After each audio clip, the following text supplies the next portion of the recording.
Before we begin, please note that viewer discretion is strongly advised. The following is for educational and entertainment purposes only. What happens when a celebrated figure like Diddy is connected to covert operations and dark secrets? You won't believe the shocking truths that just surfaced in the courtroom. This isn't the kind of story you'd expect to hear about one of hip-hop's most iconic figures. The trial started as a typical celebrity case, a legal battle that many expected would fade into the background, just another tabloid headline. But what followed was anything but ordinary. The story quickly escalated into something much darker, something far beyond the glitz and glamour of the music industry. Here's what you didn't expect to hear. The walls of the courtroom shook when a CIA agent took the stand, revealing explosive details that no one saw coming. A testimony that turned everything upside down, shedding light on connections and activities that were never meant to be exposed. And trust me, it's not what you think. What's being revealed goes far beyond mere accusations. This is a revelation that will change everything you thought you knew about Diddy and his world. The courtroom was stunned when the name Michael Trent echoed, a former CIA operations officer. It wasn't just another name. It was the kind of name that made even the judge stop mid-motion, as if the very mention of it carried weight that would shift the course of this trial forever. A collective gasp rippled through the room. The media gallery, once buzzing with excitement for a celebrity spectacle, fell into silence as the news sank in. A CIA agent had just entered the picture, and the atmosphere in the courtroom shifted instantly. This wasn't just another day in the spotlight for Diddy. It was turning into something much more dangerous, much more real. The defense team, they weren't prepared for this. No one had seen it coming. Michael Trent's name wasn't on any pre-published witness list. This wasn't part of the plan, at least not the plan anyone thought they were following. The trial,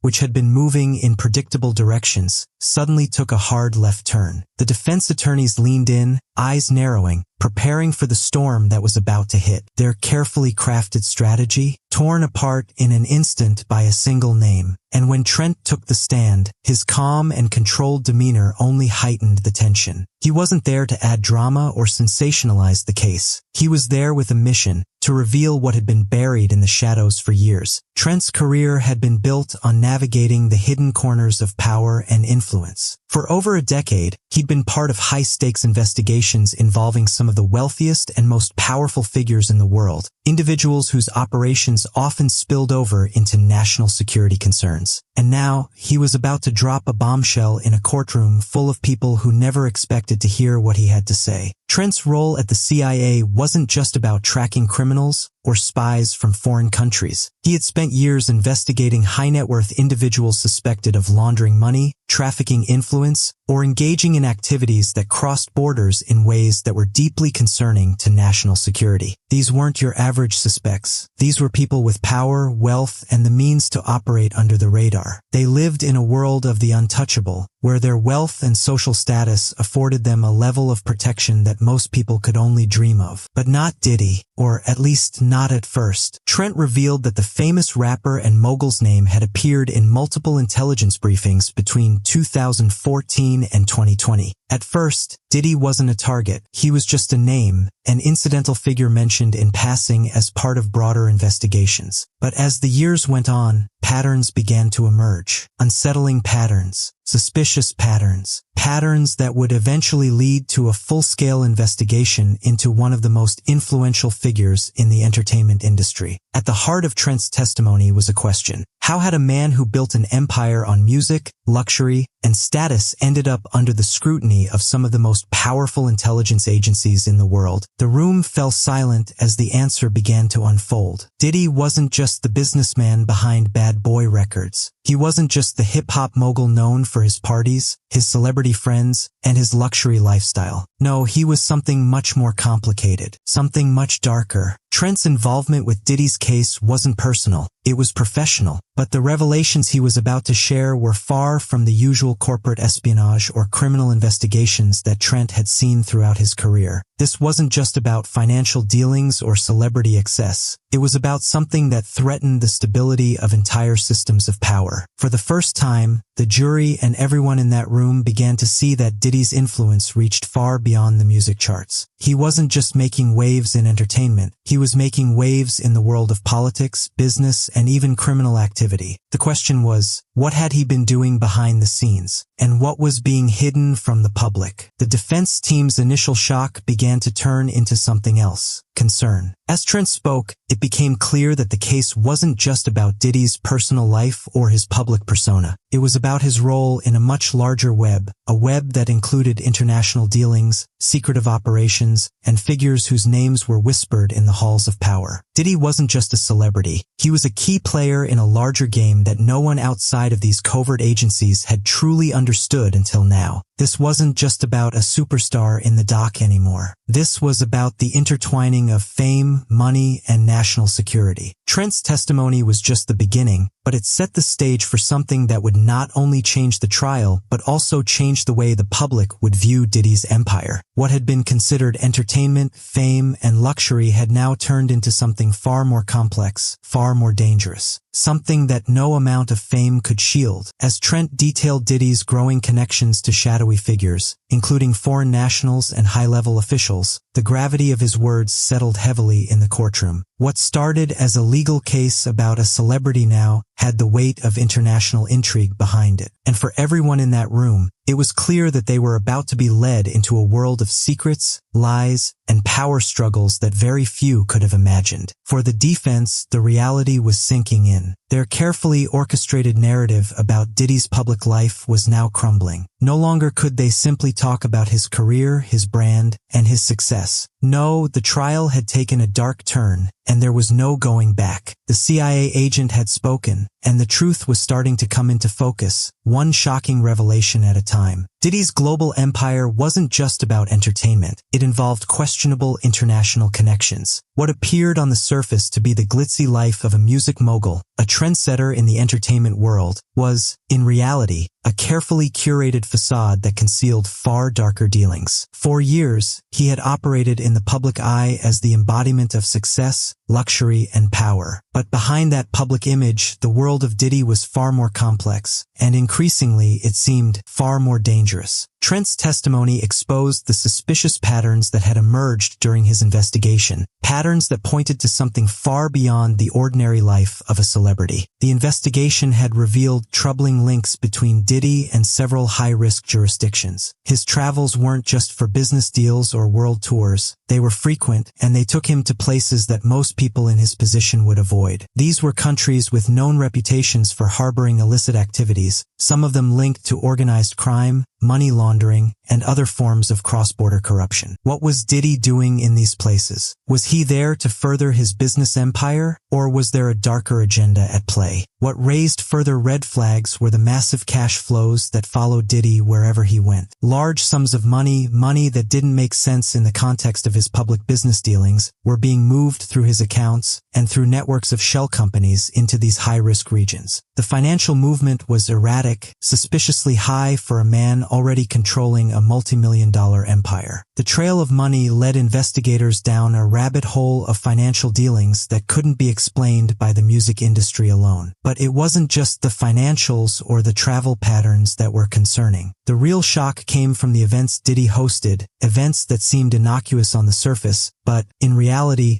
raised far more questions than they answered. These weren't just lavish parties and exclusive gatherings for celebrities and dignitaries. No, these events were carefully orchestrated affairs, where access was tightly controlled and security was handled with military precision. And the secrecy around them? That was the biggest red flag of all. Trent revealed that at these events, phones were often confiscated at the door. Why? What was Diddy so eager to protect? The answer was right in front of them. These weren't just high-profile gatherings. They were closed-door operations, the kind that demanded a level of secrecy that could only be maintained through isolation and control. Phones were taken away, security measures were heightened, and even the surveillance systems in place were turned off. It wasn't just about preventing leaks to the media or controlling the guest list. It was about creating an environment where no one could hear, see, or record what was really going on behind closed doors. The true nature of these events became even clearer as Trent continued his testimony. There were whispers about the type of people who attended these gatherings, people who had no business being at a celebrity party. It wasn't just about entertainment, it was about facilitating meetings that were hidden from the public eye. Who were these people? What were their connections? These were the questions that loomed over the investigation, questions that Diddy and his team had worked hard to keep buried. Trent's investigation began to reveal that these events were more than just opportunities to network. They were used as meeting points for figures from the criminal underworld, power brokers from international crime syndicates, and individuals with agendas that had nothing to do with music or business. The more Trent dug, the more disturbing the findings became. Every lead seemed to uncover new layers of deception, and every trail seemed to point back to Diddy's inner circle, a group of individuals who were all too eager to maintain the secrecy and power that came with these covert operations. And as it turned out, this wasn't just a handful of isolated events. No, the pattern of these clandestine gatherings stretched from 2018 all the way to 2022. Each event was tied to someone with connections to international criminal organizations, and at least one of Diddy's guests had been linked to human trafficking syndicates. The sheer scope of what was happening behind closed doors was staggering. Diddy wasn't just hosting parties for the elite, he was hosting events that had become breeding grounds for criminal enterprises. What was even more chilling was that some of these high-level criminals weren't just guests. They were part of Diddy's inner circle, people who had infiltrated his operations, using his status and his influence to further their own illicit agendas. For years, Diddy had moved in circles that were far more dangerous than anyone had ever realized. The connections he had formed, the people he had worked with, weren't just business partners. They were facilitators of a darker underworld, one that had operated under the radar, shielded by Diddy's fame, wealth, and influence. But the story takes a chilling turn when we dig deeper into Diddy's inner circle. What began as a collection of questionable connections now appeared to be part of a far larger, more insidious operation. The people Diddy surrounded himself with weren't just wealthy businessmen and socialites. They were individuals with ties to some of the world's most notorious criminal syndicates. The real question now was, how deep did Diddy's involvement go? How far had his influence stretched? And who was truly pulling the strings behind the scenes? As the investigation unfolded, it became clear that the answers to those questions were darker than anyone had imagined. The CIA wasn't just monitoring Diddy's events. They were conducting full-scale surveillance. This wasn't a casual glance or a few uncoordinated efforts here and there. No, this was serious, coordinated, and precise. The kind of surveillance that goes far beyond what any average citizen could imagine. As the truth began to surface, it became clear that Diddy's fame and his high-profile parties were not simply the envy of Hollywood. They were attracting the attention of agencies far more powerful and far more secretive than anything the public knew. Why was the CIA so interested in monitoring Diddy? It wasn't just because he was a celebrity. The answer lay in the connections he had made, the people he had surrounded himself with, and the patterns that had begun to emerge from his inner circle. As Trent explained in his testimony, the CIA had placed Diddy's events under constant scrutiny due to their growing concerns about his ties to international crime organizations. What had started as a simple investigation into a celebrity's private life soon morphed into a full-scale operation, as suspicions mounted about Diddy's involvement in activities that stretched far beyond the entertainment world. The surveillance wasn't just about keeping an eye on the people Diddy worked with daily. It was about tracking the movements of people who had no business attending a high-profile Hollywood event. These weren't just actors, musicians, or businessmen. The CIA had discovered that some of the guests who regularly appeared at Diddy's events were connected to powerful international criminal syndicates. People are involved in everything from money laundering to drug trafficking and even human trafficking. These weren't low-level criminals. These were the big players, the ones who had the connections, the money, and the power to operate without fear of getting caught. The CIA's surveillance operation exposed a staggering number of unsettling details. Some of the most concerning findings were directly tied to the transportation of these criminal associates. Many of them had been flown in on Diddy's private jet. The connection was undeniable. Diddy wasn't just hosting these individuals. He was actively facilitating their movement, making it easier for them to come and go from the United States. often under the radar of local authorities and international surveillance. The more the CIA dug, the more disturbing the connections became. Diddy wasn't just a bystander in this world. He was an active participant in the network of people who were moving in and out of his orbit. But what was the true purpose behind these gatherings? What was really happening behind the velvet ropes, behind the carefully controlled guest lists, and behind the party lights? While the public only saw the glitz and glamour, the truth was far darker. As the CIA continued its surveillance, it began to uncover more disturbing facts. These events, which on the surface seemed to be just lavish parties, were actually functioning as meeting points for individuals whose connections were anything but innocent. These were people whose actions had been flagged by intelligence agencies for years, and they were now operating with the kind of freedom and access that would make most security agencies shudder. But the bigger revelations are yet to come. What happened behind closed doors was even darker. As Trent's testimony progressed, it became clear that these covert gatherings weren't just about money and power. They were about something far more sinister. The true extent of Diddy's involvement in this underground world was not only about providing a platform for criminals to meet. It was about creating a safe space where deals could be made without the risk of detection. There were no phones allowed, no recording devices permitted. The very nature of these events suggested that what was being discussed in these private spaces was far from the public eye's reach. Trent didn't just imply it, he made it clear. These weren't just parties. They were operations. Operations that had been designed with one purpose in mind: to protect the guilty, to facilitate the untraceable, and to shield the truth from those who might expose it. As the layers of secrecy were peeled back, the full scope of Diddy's world began to come into focus. It wasn't just about a music mogul hosting celebrities and business elites. It was about him creating a space where the rules didn't apply. A space where high-level criminals could mingle with the powerful without fear of being caught. For years, Diddy had been able to maintain his image as the face of success and luxury. But now, with the CIA's watchful eye on him, his empire was starting to crumble. Every party, every guest list, every private jet trip had been scrutinized. And it wasn't just the guests who were under surveillance. It was the very people who had built Diddy's empire, the ones who had shielded him from the consequences of his actions. The deeper the investigation went, the clearer it became that Diddy had been operating in a world where the boundaries between business, crime, and power had blurred beyond recognition. What had begun as a series of quiet suspicions was now a full-blown investigation into one of the most influential figures in entertainment. Diddy wasn't just a star, he was a key player in a world that most people never saw. A world where the stakes were far higher than music contracts and record sales. And as the surveillance continued, it became clear that the truth about Diddy's empire was much darker than anyone could have imagined. And so, the stage was set for even bigger revelations. The questions kept piling up. What was Diddy really hiding? Who else was involved? How far did this network reach? The answers were waiting to be uncovered, but what they revealed was going to shake the foundation of everything Diddy's empire had been built upon. The truth was coming, and it was darker than anyone could have imagined. Diddy wasn't just throwing parties. He was running covert operations that no one could penetrate. The glittering events that people believed were just another aspect of his lavish lifestyle were, in fact, far more than that. What most people didn't see,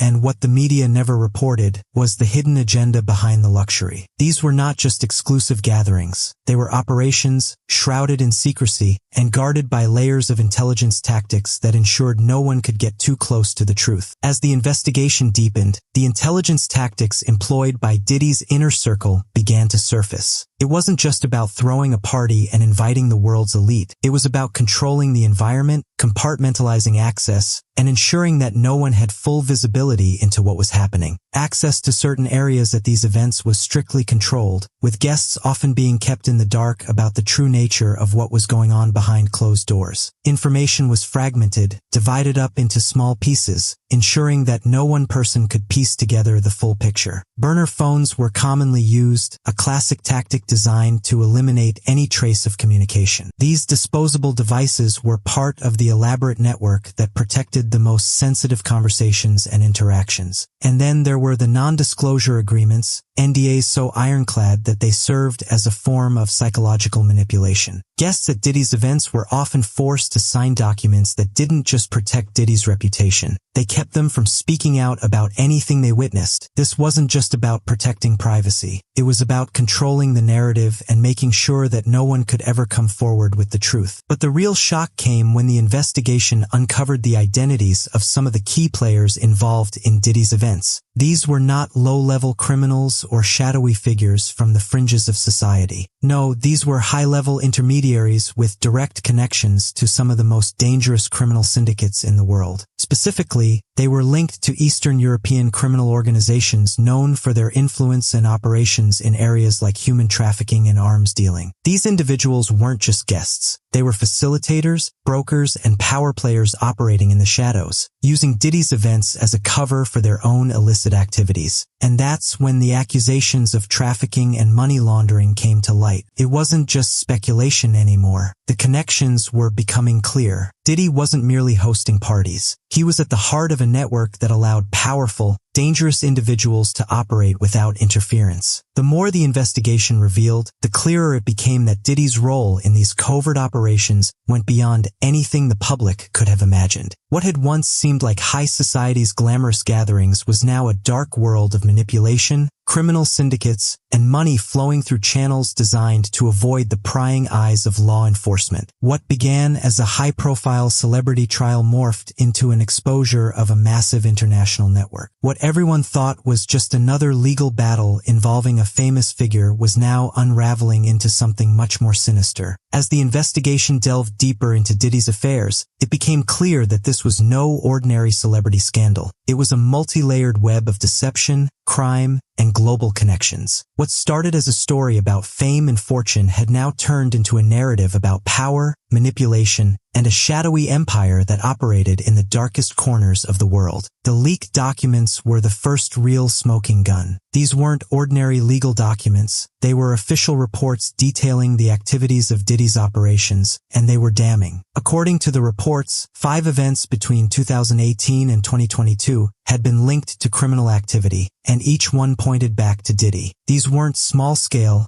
isolated incidents. No, these were large, elaborate gatherings where criminal elements rubbed elbows with the world's wealthiest and most influential people. Each event was marked by suspicious behavior, with high-level criminals either attending or being involved in the dealings taking place behind closed doors. The pattern was unmistakable. Diddy wasn't just a bystander in these activities. He was actively facilitating them. The real shock came during a chilling piece of testimony from a former contractor who had worked closely with Diddy's team. This individual, who had been a part of the covert operations for years, dropped a bombshell that sent shockwaves through the courtroom. He revealed a chilling quote that had been passed down within Diddy's inner circle: "Burn the paper trail, keep the girls clean." The words hit like a punch to the gut. What did it mean? What were they really doing behind the scenes? The implication was clear. Diddy's empire wasn't just built on music and business deals. It was a carefully constructed operation designed to hide the truth, shield the guilty, and keep everything running smoothly under the radar of the law. The phrase, "keep the girls clean," was a stark reminder of the dark undercurrents running through Diddy's world. This wasn't just about power and wealth. It was about control, exploitation, and the manipulation of people for personal gain. The more this testimony was unpacked, the clearer it became that Diddy wasn't just operating in a world of luxury and fame. He was managing a system designed to protect him and his associates from the consequences of their actions, no matter how heinous. But it wasn't just Diddy's associates under scrutiny. It was the very system that protected him. The deeper the investigation went, the more it became apparent that Diddy's network wasn't just an isolated group of criminals. It was a much larger, more deeply entrenched system that had worked tirelessly to shield him from accountability. These weren't just criminal elements working outside the law. They were part of a broader system of influence that spanned across politics, business, and even law enforcement. The fact that Diddy had been able to operate in this way, with such ease and without fear of reprisal, pointed to something much more troubling: a system of protection, corruption, and manipulation that had allowed him to build his empire in the shadows. And now, as the investigation continued to pull back the curtain on Diddy's hidden empire, the world was starting to see the truth for the first time. What had once been a glamorous life of success and fame had turned out to be a mask, a carefully constructed illusion that had concealed a much darker reality. Diddy's empire wasn't just about money, music, and luxury. It was about power, secrecy, and the protection of the untouchable. And as more of the story came to light, it was clear that the real story was just beginning. Diddy's network wasn't just criminal. It had deep ties to U.S. government officials. As the investigation dug deeper, the story started to take a disturbing turn, revealing that the system of protection surrounding Diddy was far more sophisticated than anyone had initially believed. What had seemed like a series of isolated events linked to criminal activity was now showing signs of being far more systemic, a network that didn't just operate outside the law, but had powerful allies within the very institutions that were supposed to uphold it. The first shocking revelation came in the form of a former U.S. ambassador. This wasn't just some low-level official. It was someone with direct access to the highest levels of diplomatic power, someone who could move in and out of foreign countries with ease. This individual had been actively involved in shielding Diddy's operations by using diplomatic immunity. This immunity wasn't just a technicality. It was a powerful tool that allowed Diddy's activities to go undetected by foreign authorities, enabling him to operate without fear of legal consequences. The ambassador wasn't just a passive observer in Diddy's world. He was an active participant, making sure that Diddy's criminal network could thrive under the protection of government status. But the corruption didn't stop there. As the investigation unfolded, it became clear that Diddy's influence reached further into the government than anyone had anticipated. A high-ranking official from the U.S. Department of Homeland Security had been implicated in a cover-up after accessing sensitive records related to Diddy's properties. This wasn't some rogue agent acting on their own. It was someone within the very apparatus of the U.S. government, someone tasked with protecting national security, who had instead been actively involved in protecting Diddy's empire. This individual's actions raised serious questions about the extent to which Diddy's influence had infiltrated the very institutions that were supposed to be safeguarding the public. The Homeland Security official had been caught accessing files that were tied to Diddy's network of properties that were part of the very infrastructure that had allowed Diddy's criminal operations to flourish. These weren't just luxury homes or business investments. They were black sites, covert meeting places where deals were made, people were controlled, and money was funneled through various shell companies and offshore accounts. By protecting these assets, the official had essentially provided a shield for Diddy's entire operation, ensuring that it remained hidden from public scrutiny and law enforcement. But it wasn't just officials. His influence reached into every corner of society. Diddy's network didn't rely solely on government ties for protection. He had built a system of influence that spanned beyond politics and law enforcement, one that included powerful figures in business, entertainment, and even law. The deeper the investigation went, the more it became clear that Diddy's empire was not just a criminal enterprise. It was an interconnected web of power, privilege, and influence, a system that allowed him to operate with near total impunity. The public face of the hip-hop mogul was just one layer of a much more complicated, much more dangerous reality. And as this reality began to emerge, it became clear that the true scale of Diddy's influence was far more widespread than anyone could have imagined. Diddy didn't just use money to silence people. He used fear, surveillance, and manipulation. While his wealth and influence were undeniably powerful tools, they weren't the only weapons in his arsenal. What made Diddy's empire truly terrifying was the psychological control he had over people, the ability to make even the most powerful individuals cower in silence. His tactics went beyond traditional methods of bribery and intimidation. He understood that fear didn't just come from threats of physical harm. It came from the constant, looming presence of surveillance, secrecy, and the ever-present knowledge that one wrong move could destroy everything. The dark truth about Diddy's operations began to emerge as the investigation revealed the extent of the psychological control he wielded. Burner phones were one of his most frequently used tactics. These disposable devices weren't just for casual communication. They were part of a larger, calculated effort to keep every conversation off the radar. There was no paper trail, no record of what was being said or arranged. It was a system designed to eliminate any trace of wrongdoing, allowing Diddy's team to operate in the shadows without leaving behind a single piece of evidence. But it wasn't just phones that were being used to control the narrative. Diddy had surveillance systems installed in his properties, systems that went far beyond simple security measures. These were hidden cameras and recording devices carefully placed to monitor everyone, from his closest associates to his celebrity guests. The idea was simple. Everyone was being watched at all times. No one was safe from the all-seeing eyes that Diddy had placed around them. And the most chilling part? This surveillance wasn't just for protection. It was for leverage. Every move, every conversation, every interaction was captured, stored, and cataloged. Diddy had a vault of secrets that could destroy careers, families, and lives in an instant. Even more disturbing than the surveillance was the compromising footage Diddy had on his guests. This wasn't just a matter of security or privacy. It was about control. By recording compromising situations, Diddy ensured that his guests, no matter their status, could never truly walk away from his grasp. Whether it was an awkward encounter or a dangerous secret, Diddy had it all on tape,